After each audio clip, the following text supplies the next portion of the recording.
Hey guys, debriefing my first week of the gamified class, what I rolled out, what I did, and excited to have you along. I'm on a little hike here in Wisconsin, and I just thought, what a great place to sort of debrief my week and think about, what went well and share some stories with you and hope you guys get something out of it. It was a good week, but let's chat about that.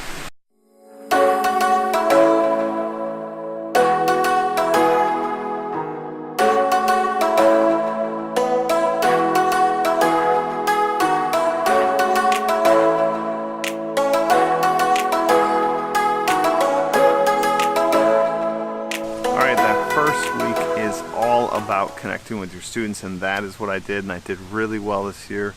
I had this training camp where they had to go and learn a little bit about the realm of nobles, but it was really just team building wrapped up into my theme. So there were these 8 tasks they had to work with, and some of them were whole house tasks, so it was team building, working together, and some were individual tasks. Individual tasks might have been really stupid simple, like fill out a Google form so I have your name and information for the leaderboard. Other tasks might be a little harder, like there was one they had to make this kind of Indiana Jones journal from their summer reading. They had to draw like at least a 2-page sort of entry, but that sort of showed me like their muscle on a side quest. How would they do? I told them it wasn't graded, but I said I want them to do their very, very best. But ultimately what I did was I attached purpose-driven learning, these 10 words, to these activities, and it was awesome to see the kids process through those activities and really connect them to the words. Different tasks that were built around these concepts. My absolute favorite, and one that I think you should totally try because it messes with the students and it's rather fun, is I did one called, it was like a build challenge. So they were building these Kapla blocks, but to sort of teach resilience and focus, I had the kids build this block building out of these Jenga blocks, and the rules were make something unique and creative, and it had to at least be 12 inches tall in 2 different spots. And I did that on purpose because what I was going to do is halfway through their build time, I was going to walk around with a little putter and knock over their buildings. And they're all like, "What? You are the biggest jerk ever, mrmatera." And then what they realized was that was the point of the activity. Resilience and focus was what we were working on in that particular activity. And once the kids got that, once the kids grasped it, it was awesome. Kids just were building machines, and when I would knock it over, they wouldn't even react. They would just keep building like little worker ants. And at the end, when we processed it, it was so cool to see the students think through the activity. So what I did was I allowed this build challenge, and they worked on these constructions, and then I knocked them over. And when we processed that after each of these activities, we definitely process and break down purpose-driven learning and how it connected to the activity. And the last one that we connected was that focus and resilience, and it was awesome to see the kids think through, how did me knocking it over, making them start over, work their muscle of focus and creativity. And a lot of the kids had great answers talking about how they, at first they were frustrated and they didn't get why I was knocking it over. And I had to make sure I promised the kids I would not do that again. That'll never happen where I intentionally knock their stuff over. I said accidentally, you never know. But then they talked about it. They talked about how they really needed to apply their focus because now they had half the time to do the same build challenge, to leave that legacy, still to do the best they could. And another talked about the power of resiliency, that their second build actually learned from their first build, and they were able to do things, tweak things and make them a little better, make them neater that second time. So, really learning about it's okay to fail, and as long as you're growing from that failure. So I just couldn't say enough about that activity. And really think that you guys should build that into your classrooms, and think about breaking down purpose-driven learning. And we talked about the importance of each word in there. I will definitely on the show notes link to the handout that I give. I talk about purpose-driven learning in Explore Like a Pirate, and how I really roll it out and use it is just these powerful words that unlock a positive conversation with students about their growth and their journey. So I definitely want to do that next year. It was positive, it was powerful. I invite you to do it as well.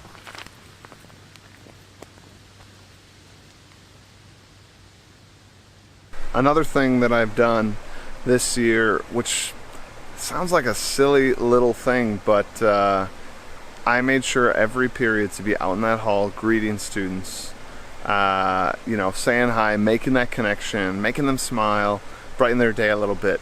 And when I get into the class, I think that just translates to kids ready to learn, excited to learn. And that was another thing that I just want to be intentional about, probably throughout the year, but definitely next year when I start the year out, like that is a great thing to do, is build that relationship with students. So, you know, make sure you're taking that time to connect, to joke.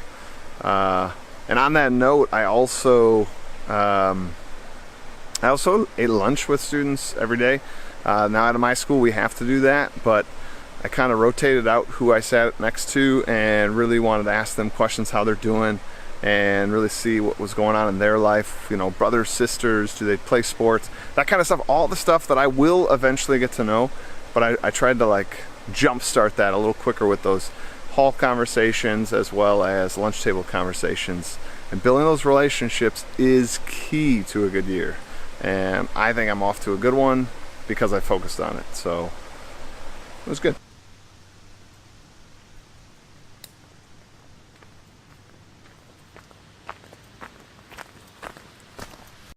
One of the best things I did this week was give out my first items. Now, kids are still in this training camp, so they're not really gaining and earning items yet, or badges, but they're earning some XP. They can't see the leaderboard yet, so this is a way when I can unveil it that they can kind of already have some points and some data. But I had 2 kids in the training camp. There were 2 side quests you could go on, fairly simple, but I had 2 kids tackle that, and of course I give them an item and I kind of make a big deal of it. I kind of come over to them, I have to give them the item sleeve that no one else has yet, and I kind of talk them through the item that they got and when they can use it. And of course, like, other 6th graders kind of huddle around and ask, like, what's that about? And it just produces kind of a new palpable energy. And it was exciting to kind of tell kids the idea that, like, they can go get this, as well as we're about to launch out of the training camp and you'll be in the full realm, and tackling side quests like this is going to be a great way for you to earn these items and power-ups.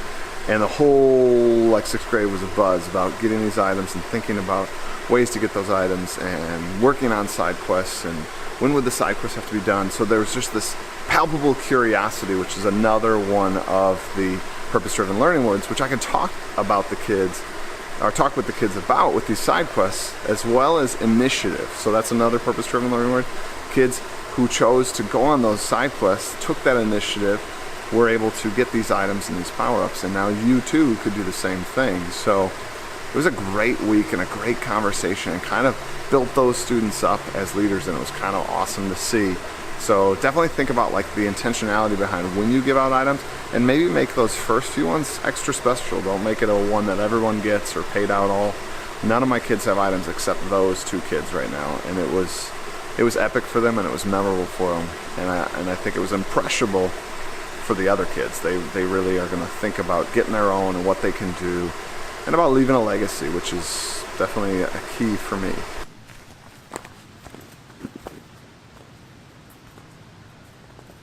All right, so day 2, well, just so you know, I'm on a block schedule.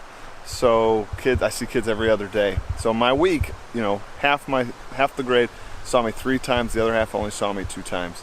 And in the second time, what we did was we did a couple more of the training camp things, which were things like, I have 4 folding tables, and I wanted them to practice getting the room into different configurations. So I put all these configurations up on the board, and I would just shout out a letter like, give me A configuration, give me C configuration, give me E configuration.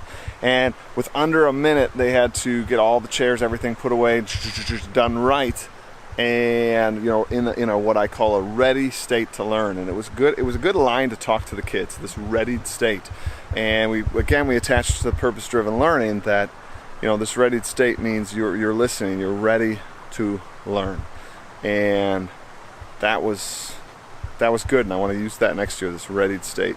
And I've had students use that language, like Mr. Matera, we're in our readied state. We're ready to learn. We're ready to be part of this. So, phrasing the language so that it's got community behind it really helps. It's big. So that was one of the activities I did the second day. The second day I also rolled out a crucial rule that we're going to use the rest of the year, and that is this: confidence is part of my purpose-driven learning. And one of the ways that they're going to demonstrate confidence in my class and in my game is anytime they answer a question, they actually have to stand up, sort of rephrase the question, and then answer the question. And when we broke that down as students, with the students, and talked about why does that demonstrate confidence, it was pretty clear. They all felt like when I stand up, or when they stand up, it gives them that moment to think. They take in a deep breath, They have that pause to think about the answer, and they kind of, without even knowing it, get into sort of presenter mode, and like their language changes, their posture changes, and the room responds. Right? There's a focal point. They look at this person in the eyes when they speak. It's not just someone in a sea of kids sitting down. So I definitely love doing this. I've done it before, but I didn't maintain it. This year I plan to maintain it throughout the year because it is such a good thing for students. It shows a sign of respect. It shows what we're doing is important. It shows your statements are important. It gives the others something to look at and think about. And a lot of the students, when we debriefed it, really talked about how they do feel more confident when they stand up and speak. The kids that had my class for 3 days, they definitely mentioned that over those 2 days, they like it. They feel good about it. Now, sure, I have some that roll their eyes oh, I gotta get up. But then we talk about that, you can't do that. You have to put, your best efforts forward and your enthusiasm forward. And students, it's starting to make that difference. It's starting to have that traction. So don't give up. Continue to push forward. Continue to have high expectations and push those expectations, because the students will respond in kind. All right, so finished my first week of school, and it went really well. The kids were great, bonded with the kids, rolled out the game. So it was a fabulous first week, and I just want to say thank you for going on this journey with me and watching the vlog and sharing out the vlog. And if you could just, hit that subscribe button. It helps out so much. And I really appreciate all the subscribers and the people that comment in. Really appreciate this active community. So I'm going to keep doing this, and would love to have you along for the journey. So again, subscribe if you could. Ring that little bell. I'm not certain what it does, but do it anyways. I really appreciate it. And I'll catch you next time.